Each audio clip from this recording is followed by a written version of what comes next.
Alors, Bezrat Hashem, bonjour à tous.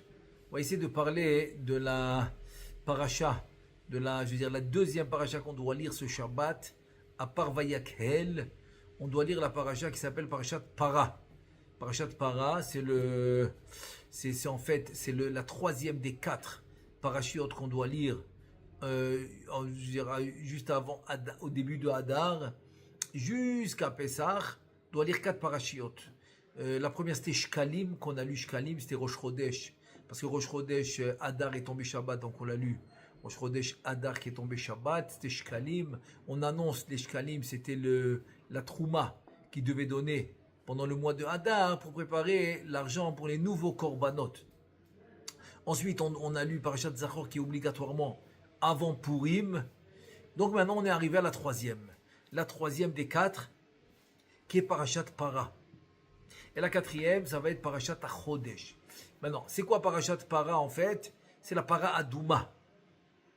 C'est en fait pour purifier l'homme qui est impur, parce que bientôt on devait amener au temps du Beth Amikdash le Korban Pessah, et on doit l'amener en pureté, qu'on soit pur. Donc il fallait qu'on se fasse asperger par l'eau, Maim Chaim, comme on dit Maim Chaim, de Efer Apara qui brûlait la vache rousse, etc. En tout cas, on parle d'une purification que l'homme il doit faire avant d'amener le Korban Pesach.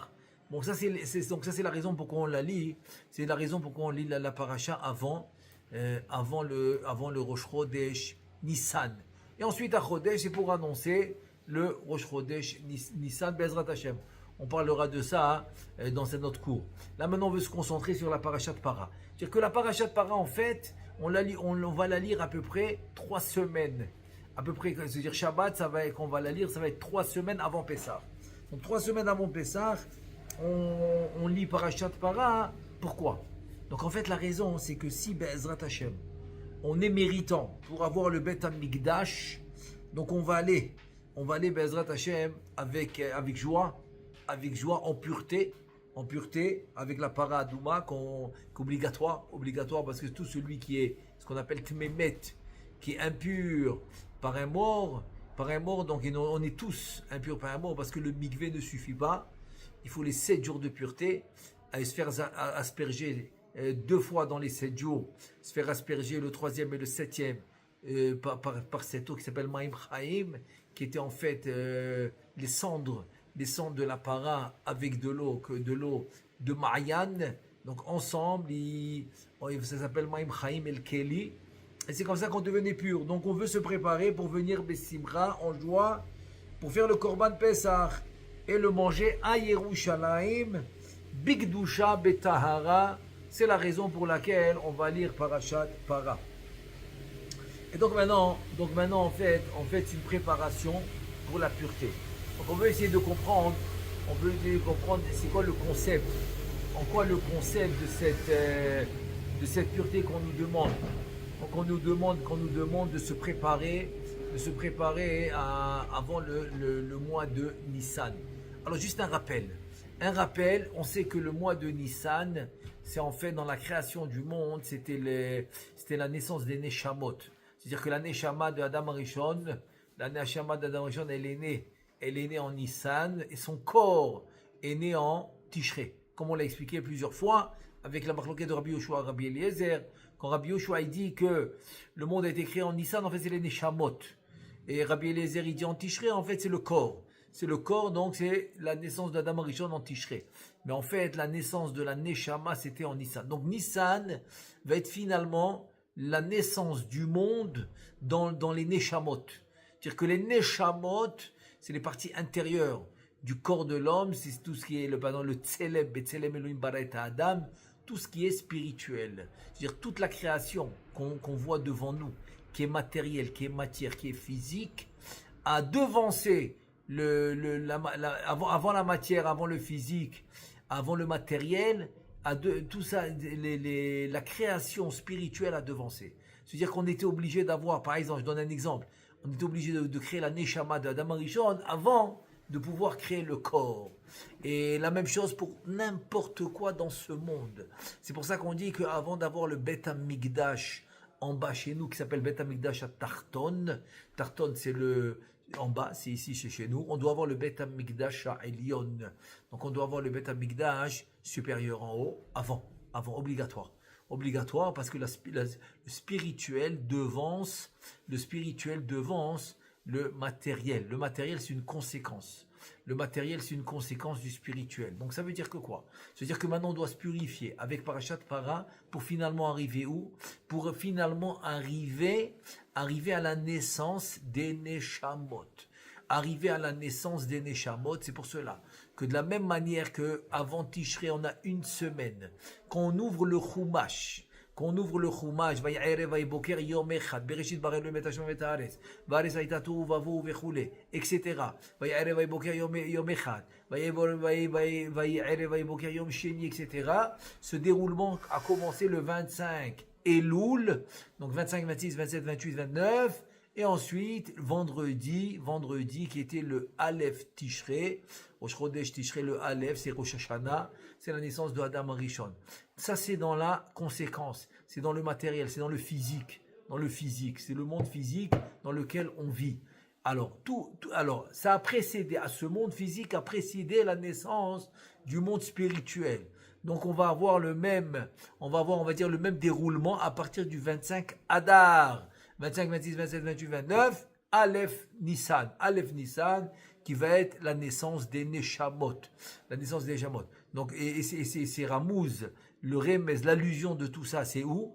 L'allusion de tout ça, c'est dans le Midrash qui dit que Moshe, dans le Mishkan, en fait, l'inauguration du Mishkan, même qu'il a été fini depuis qu'il se lève, mais l'inauguration a été faite, elle a été faite Aleph Nissan. Donc, Rosh Chodesh Nissan, l'inauguration du Mishkan.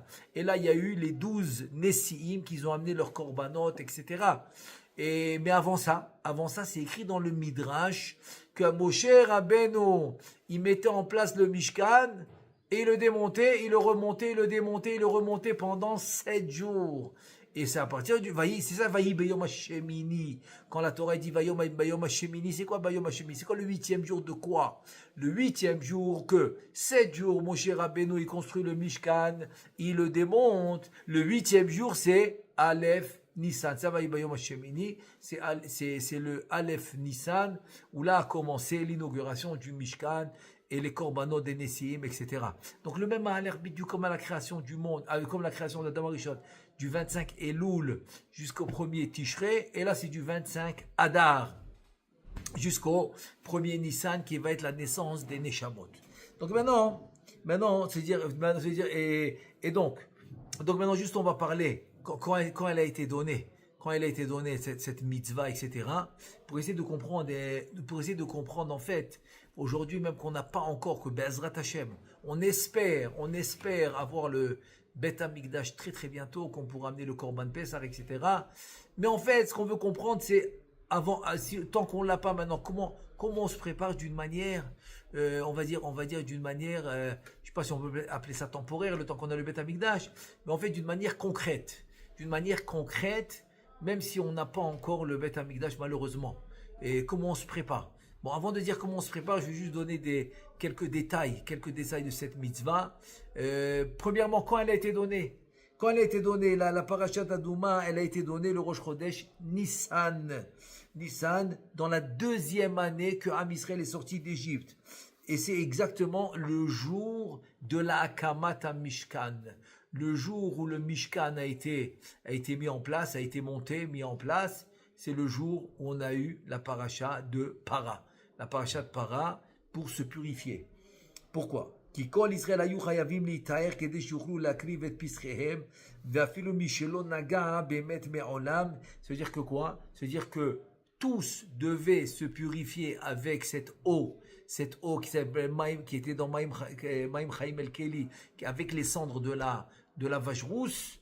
Ils devaient se purifier, et avec le Ezov, c'est les branches du Ezov, cette branche du Ezov qu'on trempait, on aspergeait sur l'homme, était obligé de se purifier pour amener le Korban Pesach. Pourquoi? Parce que Sheken Kulam Chatou Bechet Ha'egel, parce que tout le monde a fauté le Chet Ha'egel, c'était finalement la fameuse faute qu'ils ont pas attendu Moshe. et qui Boshesh, Moshe Lavo, Boshesh, Bashesh, 6 heures en tout. 6 heures de retard, et voilà, ils ont fait la Avera, qui s'appelle la Cheta Egel, qui nous suit et qui nous poursuit jusqu'à aujourd'hui. Jusqu'à aujourd'hui, même si on dit que selon le Harizal, c'est le Erev Rav qui a fauté, c'est pour ça que finalement, quand Moshe dit Mil Hashem Elai, alors Shevet Levi dit, ils vont venir vers lui, ils vont tuer 3000 parce que c'était le Erev Rav, 250 Erev Rav par tribu, ça fait 3000 personnes. C'est pour ça que la Torah va dire qu'ils vont tuer 3000, c'est le Erev Rav. Et ben alors pourquoi elle nous poursuit cette fois jusqu'à aujourd'hui? La preuve, c'est qu'on fait Kippour. Kippour, c'est-à-dire le Kippour est né, c'est-à-dire il a été ordonné après pour justement réparer la faute du veau d'or. Alors pour réparer la faute du veau d'or, Kippour, il nous a été ordonné. Donc tu vois bien que quoi? Que finalement elle nous poursuit jusqu'à aujourd'hui si encore on fait Kippour. Parce que le jour où on aura fini de réparer cette faute, eh ben, il n'y aura plus Kippour. Comme il n'y avait pas Kippour avant la faute du Cheta Egel. Tu dis bien qu'Avraham, Yitzhak, Yaakov, ils faisaient toute la Torah et pourtant le Kippour, ils ne faisaient pas. Pourquoi? Parce que c'était le 10e jour de pénitence. Aseret Yemei Teshuvah, c'était le 10 normal, comme un jour normal de Aseret Yemei Teshuvah. Et donc, alors pourquoi elle nous poursuit encore? Parce que c'est la fameuse faute de Avodah Zara. C'est-à-dire que tant que l'homme ne se purifie pas de Avodah Zara, eh bien il a encore... Ça nous poursuit. Ouais, c'est pour ça. Donc, tant qu'on va faire Kippour, c'est-à-dire que ça nous poursuit. Donc, il peut y avoir beaucoup de chas v'shalom, de choses qui arrivent. C'est une partie pour payer la dette de cette faute qui s'appelle Cheta Egel, la faute du veau d'or, qui est en fait une Touma de Avodah Zara. Et c'est pour cela que après Akadosh Baruch Hu, il a pardonné, après que Akadosh Baruch Hu a pardonné, après qu'il a pardonné au Ham Israël, il leur demande de se purifier avec la paradouma. C'est après le pardon. Ça ressemble à quoi? C'est comme le machal, tu rencontres quelqu'un avec un très beau costume blanc, comme ça, et tu lui dis bonjour, et sans faire exprès, tu lui renverses un verre de café que tu avais dans la main. Maintenant, c'est sûr qu'il va t'excuser, tu vas demander pardon, tu es sincère, tu demandes pardon sincèrement, il va t'excuser, il va te dire ok, je t'excuse, mais le costume il est sale. Il est resté sale. Donc, qu'est-ce qu'il faut faire? Il faut que tu l'amènes au dégraissage, que tu lui rendes le costume propre. Donc, c'est exactement l'histoire. C'est quand l'homme il faute, le costume qui est la chalouka de Rabbanan, qui est le costume, c'est l'habit spirituel de l'homme. Son étude de la Torah, ses mitzvot, etc. Son habit spirituel qui construit dans ce monde se salit. Donc, si cet habit est sale, eh ben, il faut la nettoyer. Il faut l'amener au dégraissage. Alors, le dégraissage, ça peut être des épreuves que l'homme y passe dans ce monde. Ça peut être des difficultés que l'homme y passe dans ce monde, etc. Mais d'un autre côté, ça peut être aussi, comme il dit le Nefesh HaChaim, ça peut être aussi le Amal. Le Amal, c'est-à-dire que le Amal que l'homme il va donner dans la Torah. L'homme il va donner un Amal, il va donner une souffrance pour étudier la Torah, etc. Alors ça aussi, ça va nettoyer. Ça va nettoyer. Pourquoi ça va nettoyer? Parce qu'il y a un biltoul de ratson, Ce biltoul de ratson va amener la pureté. Alors maintenant, j'ouvre une parenthèse. Pourquoi? Parce que en fait, c'est dans la paracha de Kitissa qu'on a lu Shabbat, c'est là que finalement, la Torah va nous raconter sur la faute du veau d'or sur Cheta Egel. Et là que Moshe Rabbeinu, Moser Nafsho, Moshe Rabbeinu va complètement se donner, presque s'effacer pour sauver le Ham Israël. Et c'est là qu'il va dire Mechenina misifrecha asher katavta. Si tu veux pas pardonner au Ham Israël, alors tu peux m'effacer. Tu peux m'effacer de ta Torah. Et c'est là que finalement, il va obtenir le pardon d'Akadosh Baruch Hu, Salarti Kidvarecha, et on va recevoir le tzivouï. Mais bon, le tzivouï c'était Kamat Mishkan. Salarti Kidvarecha, il lui a dit ça presque 6 mois avant. Il lui a dit ça à Kippour, quand il est redescendu la première année. C'était la première année ça. Quand il est redescendu la première année, après 3 fois qu'il est monté, 40 jours, 40 nuits, il est redescendu à le 10 Tishrei, c'était à Kippour. Et là, il lui a dit que c'est l'article qui Varecha. Et là, le lendemain, on a eu le tzivouï ordonné par Achat Trouma de faire le Mishkan.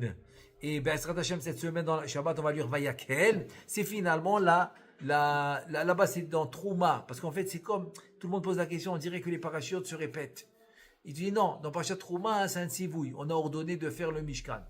Par contre, dans Parashat dans Parashat Vayakel, c'est maintenant, c'est la Asiya. C'est de faire, de faire. Alors maintenant, voilà. C'est là maintenant, je veux rentrer dans cette Nekuda de pureté. Ça veut dire que, on va lire maintenant dans Parashat Para, qui est se purifier. On va lire maintenant Vayakel, c'est comme une répétition de tout le Mishkan qu'il a demandé de faire dans Parashat Trouma. Alors finalement, ça veut dire quoi? Ça veut dire que la Torah maintenant va insister à répéter tout le Seder, tout le déroulement du Mishkan, pour te dire oui, ça je l'ai ordonné. Maintenant, il faut passer à l'action. Ça veut dire quoi? Ça veut dire que, il nous l'explique comme ça, le Rabbi Eliaou Vidash, l'élève de Rabbeinu Moshe Cordovero, il explique comme ça. Il explique en fait, parce que la Torah, le but de la Torah, c'est de faire, c'est d'accomplir, c'est de réaliser ce que tu étudies, et aussi évidemment, Yirat Shamaim. Yirat Shamaim, ça veut dire que tu le fais vraiment pour ton Créateur, par la crainte du ciel, pas pour un intérêt. On ne parle pas d'un intérêt maintenant que tu as envie de gagner quelque chose, donc tu fais ce que tu fais pour gagner. Ou comme il y en a par exemple, ils vont faire Shabbat, très bien, mais ils veulent la bracha. Ils font la Shabbat pour la bracha. C'est très bien, mais c'est pas ça le but. Le but c'est de faire Shabbat par exemple parce que Hachem te l'a demandé. Ça veut dire que ici, la notion de Vayakel, c'est maintenant passer à l'action. On a ordonné le Mishkan en Trouma, Vayakel, on passe à l'action. Maintenant qu'on passe à l'action, on va parler de Parashat Para. Quel rapport? Quel rapport passer à l'action avec Parashat Para, qui est le Shabbat qu'on va nous ordonner de se purifier avant le Korban Pessah ou avant la construction du troisième Beth Amikdash. Alors c'est quoi le rapport? En fait le rapport, moi je pense c'est direct lié à la phrase que Moshe Rabbeinu dit, Mechenina misifrecha asher katavta, c'est-à-dire efface mon nom du livre que tu as écrit. Bon, il y a le remez misifrecha asher katavta. Sifrecha, Sefer Kaf, comme c'est dit le Ben Ishraï. Sefer Kaf, c'est c'est la 20e paracha, parce que la paracha s'appelle Sefer. Très bien, c'est un remez. Mais en fait, il y a un autre remez, très beau remez. Sifrecha, en fait, c'est ton Sefer. Ça veut dire quoi ton Sefer? Qu'est-ce que Moshe Rabbeinu il est en train de dire à Kadosh Baruch Hu? Il vient à Kadosh Baruch Hu, lui dit à Kadosh Baruch Hu, si maintenant tu n'es pas capable de pardonner au Am Israël, en fait, il parle à la Torah. Si la Torah n'est pas capable de pardonner à Israël, eh bien, tu as qu'à m'effacer de ton livre. Pourquoi ton livre? Je n'ai pas compris. Il a passé 40 jours, 40 nuits avec Akadosh Baruch Hu pour emmener l'étape de la loi, c'est-à-dire pour emmener Kaviachol, la Torah, qui doit faire descendre ici. Donc pourquoi il appelle ça son livre? En fait, c'est notre livre, parce que on a accepté. Pourquoi on est devenu Am Israël? Parce qu'on a accepté de recevoir la Torah. En fait, le remède, c'est le suivant. C'est que finalement, Moshe Rabbeinu, il dit, attends, si maintenant tu veux pas pardonner au Am Israël, c'est-à-dire que tu veux exterminer le Am Israël, donc tu vas rester avec ton livre. Tu vas rester avec ton livre qui s'appelle la Torah. Mais il n'y aura pas le Am Israël. Il dit, ça ne m'intéresse pas. Il dit, Moshe Rabbeinu, j'ai appris ça de toi. Il dit, Moshe Rabbeinu, à Kadosh Baruch Hu, j'ai appris ça de toi. Pourquoi? Parce que Kadosh Baruch Hu, il a deux choses qu'il aime le plus dans ce monde. Un c'est la Torah, un c'est le Am Israël. Il dit, toi, tu m'as prouvé que tu aimes le Am Israël plus que tout. Plus que tout. Très bien. Alors j'ai appris de toi que quoi? Que le Am Israël passe avant. Donc il passe même avant ton livre. C'est quoi ton livre? Ton livre, ça veut dire que effacer le Am Israël, comme ça il va rester que les tables de la loi qu'il a fait descendre Moshe, les premières. Les premières tables de la loi, ça veut dire la Torah que Moshe fait descendre sans le Am Israël, puisqu'ils ont fauté la faute du veau d'or, et il lui a dit à Kadosh Baruch Hu, Anicheni, et se dire laisse-moi. C'est comme ça que Moshe Rabbeinu a compris que ça dépend de lui. Il a dit, Anicheni, laisse-moi, comme ça je vais les exterminer, et les goy gadol, je te ferai un très très grand peuple, etc. Donc on voit de là que quoi? On voit de là que vient Moshe Rabbeinu lui dit non. Si maintenant le Am Israël doit être exterminé pour que tu gardes ton livre, eh ben tu m'effaces de ton livre. Moi je veux pas ton livre. C'est-à-dire c'est pas ça le but.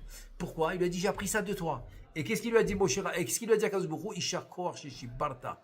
Que tu as cassé l'étape de la loi et que tu as compris finalement ce que je voulais. Donc Akadosh Baruch Hu a vraiment apprécié ce que Moshe Rabbeinu lui a demandé de l'effacer de son livre. Alors c'est quoi l'idée? C'est quoi l'idée maintenant de venir et dire à Akadosh Baruch Hu efface-moi de ton livre? Alors l'idée, moi je pense l'idée c'est en rapport direct, avec ce qu'il nous dit, Rabbeinu Chaim Vital au nom de son maître, le Harizal. Le Harizal, il dit que sur les 24 livres de la Torah, qui est le Chumash avec tout le Tanakh, les Tanakh et les Nivim, ça fait 24 livres. De tous les 24 livres, les Atid Lavo, les 23 vont être annulés. Il va rester un. C'est lequel qui va rester? Megillat Esther. Alors maintenant, la question se pose. Comment maintenant le seul livre qui va rester, c'est Megillat Esther? Pourquoi? Pourquoi c'est Megillat Esther qui va rester et tous les 23 livres vont être annulés? Parce qu'en fait, le Megillat Esther, c'est un déroulement de, apparemment, de la vie quotidienne, de la vie quotidienne de Mordechai et Esther, avec les Juifs, Béchoucha, Nabira, etc. Et ce déroulement de la vie quotidienne, va intervenir la main d'Hachem, mais d'une manière cachée, qui s'appelle Esther, qui s'appelle Astara. Donc cette intervention de la main d'Hachem dans ce déroulement quotidien devient maintenant un nouveau livre qui n'existait pas. Je m'explique. Quand maintenant tu descends la Torah et le Tanakh, etc., les livres, tu descends la Torah d'en haut. Donc ça veut dire que quoi? Il existait le livre.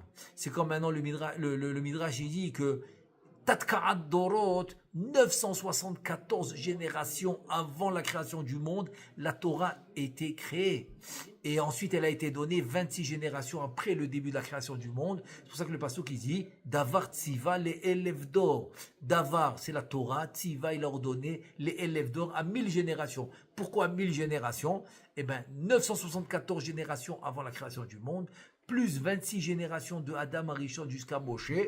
Parce que de Adam Arishon jusqu'à Noach, il y a 10, de Noach à Abraham, il y a 10, de Abraham à Moshe, il y a 6, ça fait 26. Et c'est pour ça qu'on dit le Shabbat, on dit ce Mizmor, avec 26 psukim et 26 fois qu'il est Olam Chazo, d'où la donnée qu'il est Olam Chazo, qu'il est Olam Chazo, qu'il est Olam Chazo, qu'il est Olam Chazo 26 fois sur les 26 générations que Akadosh Baruch Hu, il a laissé le monde se dérouler avant de recevoir la Torah. Donc finalement, la Torah qu'on reçoit, c'est quelque chose qui a été fait en haut. C'est un livre d'Akadosh Baruch Hu. C'est un livre divin. Donc c'est un mode d'emploi divin qu'on doit respecter. Très bien. Et c'est quoi la Megillat Esther? C'est un livre qui a été écrit, kaviachol, d'un déroulement quotidien avec l'humain. C'est-à-dire que l'humain, quand je dis l'humain, c'est Am Israël. Am Israël, quand je dis l'humain, c'est Mordechai Hatzadik, c'est Esther Amalka. Ce déroulement quotidien de Am Israël, des Juifs avec les Tzadikim, celui-là, il ne va pas s'effacer. Pourquoi? Parce qu'en fait, pour pouvoir, on va dire comme ça, pour pouvoir mettre place à la main d'Hachem dans ton quotidien, qu'est-ce que tu dois faire? Tu dois t'effacer. Ça veut dire que quoi? Ça veut dire que quand l'homme il s'efface et que Moshe Rabbeinu est prêt à s'effacer pour sauver le Ham Israël, alors Akadosh Baruch Hu, il est heureux. Pourquoi il est heureux? Parce qu'en fait c'est ça la Kedusha. En fait la Kedusha c'est quoi? La Kedusha en fait c'est de vouloir dévoiler le nom d'Hachem dans ce monde. Donc quand il lui dit efface-moi Misifrecha de ton livre que tu as écrit, donc ton livre à toi. Parce que nous, on veut c'est la volonté d'Hachem.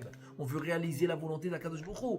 Que seulement la Megillat Esther va rester, en fait, c'est le livre du quotidien de l'homme. L'homme, c'est le juif, le livre du quotidien du juif qui va rester dans ce monde. Et pour accéder à ça, pour accéder à faire ce livre quotidien de l'homme, il faut s'effacer.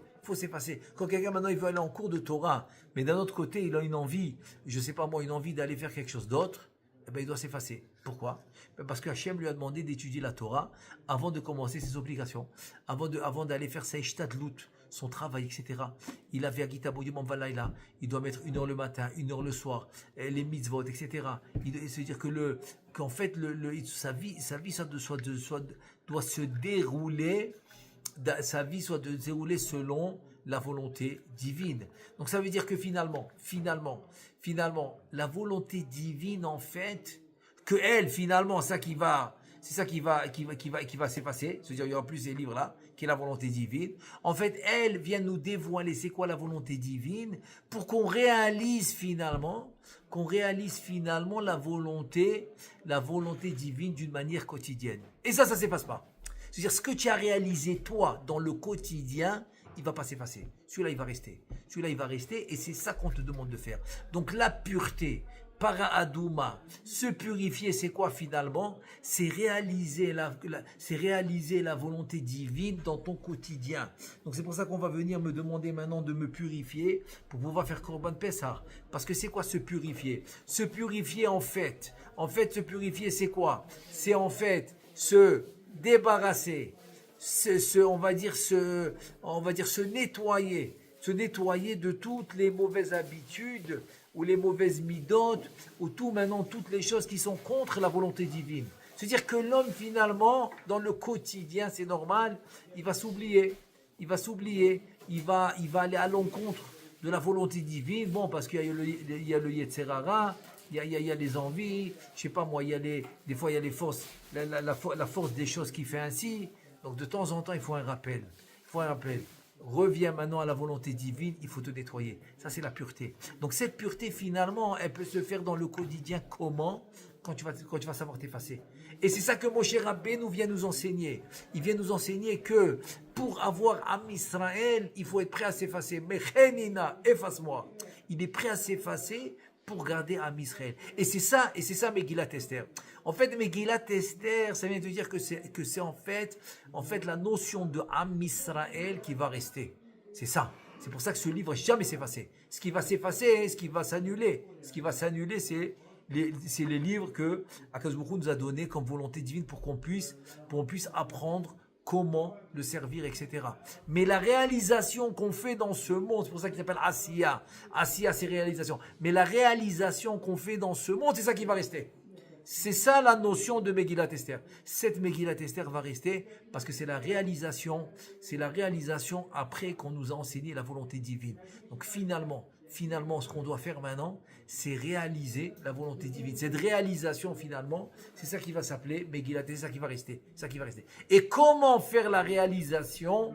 Il faut savoir s'effacer, il faut savoir effacer sa volonté pour pouvoir faire la volonté divine. Donc c'est ça l'ordre. Donc Akadosh Baruch Hu vient nous ordonner, c'est une volonté divine qu'on doit faire. Très bien. Cette volonté, comment on l'a fait? Qu'on va s'effacer. C'est-à-dire que j'ai une envie, non, je vais aller faire mon cours de Torah. Comme on a toujours dit que faire la tefila, c'est quand toi tu parles avec Akadosh Baruch Hu. Mais la Torah, c'est quand lui il te parle. De la même manière que toi tu as besoin de lui parler, lui là aussi il a besoin de te parler pour te communiquer ce qu'il veut te communiquer. Donc ça c'est ça finalement. C'est ça finalement là ce qu'on doit savoir. Maintenant, je vous raconte une très très belle histoire du Baal Shem Tov, Alav Shalom là-dessus. Mais juste avant ça, je vais donner encore un autre point. C'est que pourquoi on doit devancer la parashat Paras purification avant la parashat Chodesh qui va annoncer le mois de Nissan. Et parce que le premier Nissan, on a eu le Mishkan, comme on l'a dit. Shenilo Sevadava. C'est-à-dire que le premier Nissan, comme on a dit, c'est Vayi Bayom Hashemini. C'est le 8e jour où le Mishkan a été mis en place, a été monté par Moshe Rabbeinu. C'est le premier Nissan. Très bien. Maintenant, ensuite, il y a eu Srevat Para. Donc, qui a devancé qui? Le Chodesh, c'est le Rosh Chodesh Nissan. Il a devancé la Srevat Para, la Para Douma. Et alors, il dit comme ça. Et là, les filles, Shehi Taratan Shel Israël. En fait, pourquoi tu commences par la Para? Parce que c'est la Tahara de Am Israël. Et donc, la Gemara dans Yerushalmi, dans Megillah, le 4e chapitre dans la Chavav, elle va nous dire Veu ke'en akdama sur merava asetov kodem ishle taher velasur mikol tum'a veroa verakar italut akdusha. Donc c'est pour ça que quoi? C'est pour ça que d'abord on va te demander de te séparer du mal. Ok, c'est pour ça que le seder il va être comme ça. On fait d'abord parashat para, c'est surmera, arrête le mal, va asetov, fais le bien, c'est la Gdusha. Donc pour accéder à la Gdusha, il faut se séparer du mal.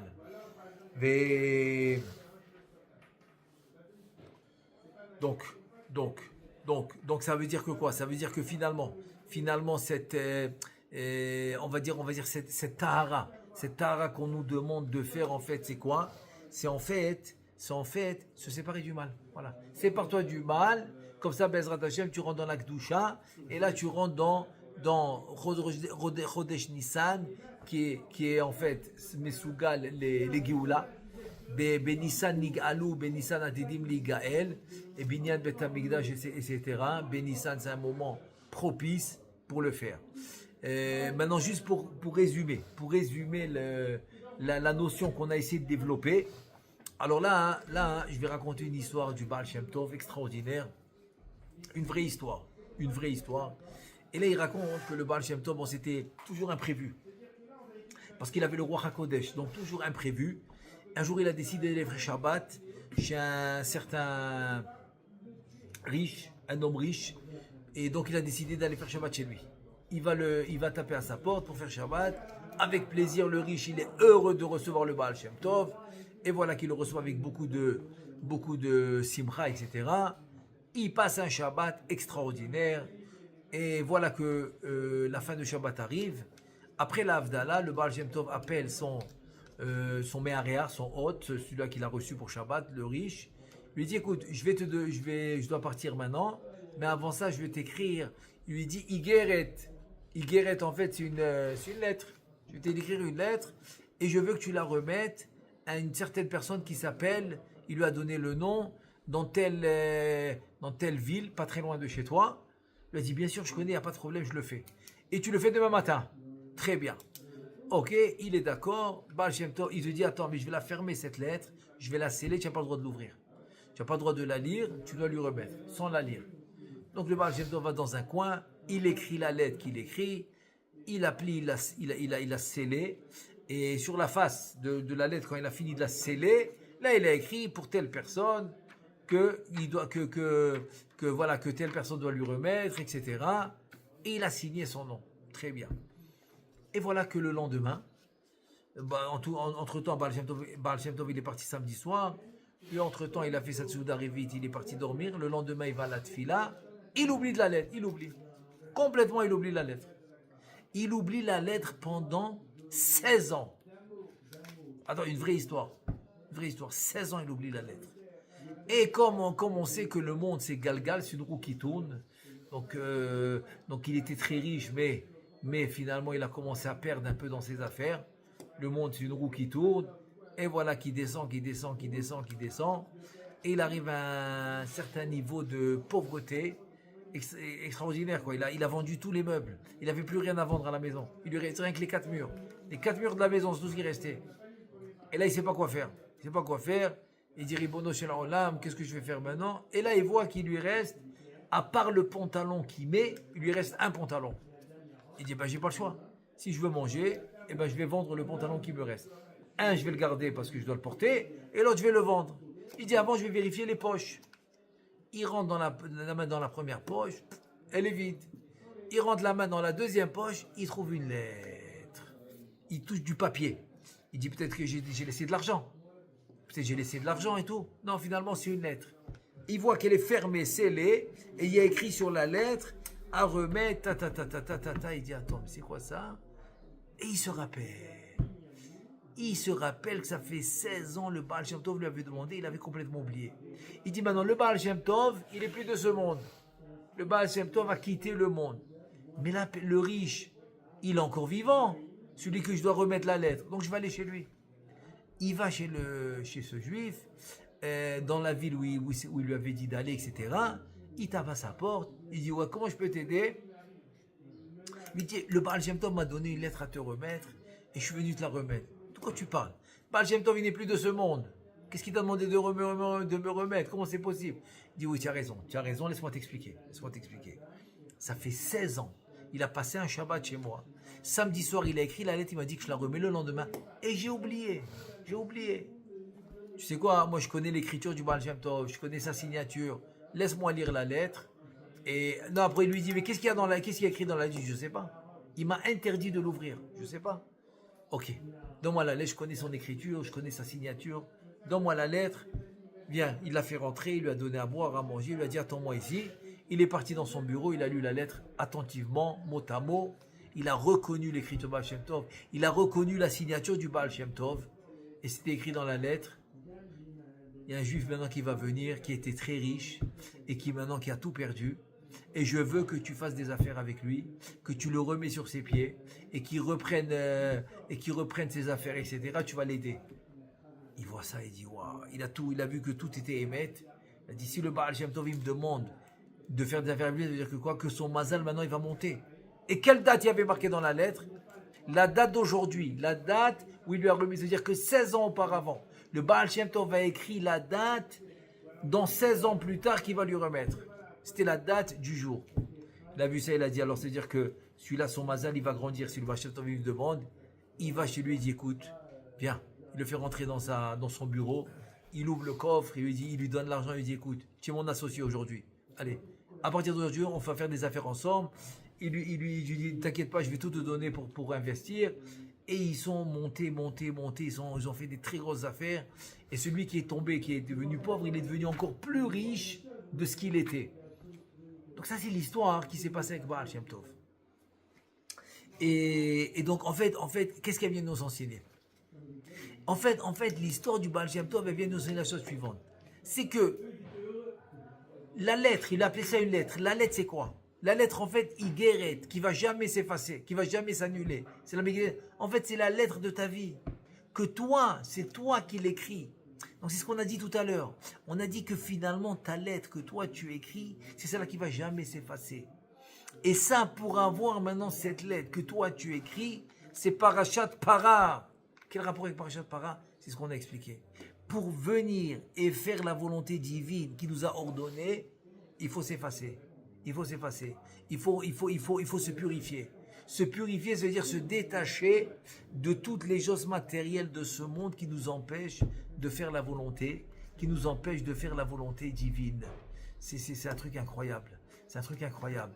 Donc, toutes ces choses-là, finalement, petit à petit, en s'effaçant, et c'est ça la tahara. La tahara, c'est quoi? Pourquoi l'homme il n'arrive pas à se purifier? Parce qu'il n'arrive pas à s'empêcher, par exemple, de regarder toutes sortes de choses, même que c'est chas v'shalom, c'est pas permis. Ou bien de manger des choses, même que le hercher, il est pas, pourquoi il a des envies. Ou toutes sortes de choses qu'il fait, ou par exemple, il doit aller au cours, mais il a toujours des bonnes raisons pour le manquer, etc. C'est-à-dire que l'homme, il s'efface pas. Donc, il n'arrive pas à se purifier. Pour se purifier, il faut savoir s'effacer. Et ça amène la purification. Et c'est ça, Parashat Para. On Bezrat Hashem, qu'on puisse se purifier pour faire la volonté divine. Comme ça, on va réussir à écrire notre livre, qui ne va jamais s'effacer. Bezrat Hashem. Baruch Adonai Le'olam. Amen ve Amen.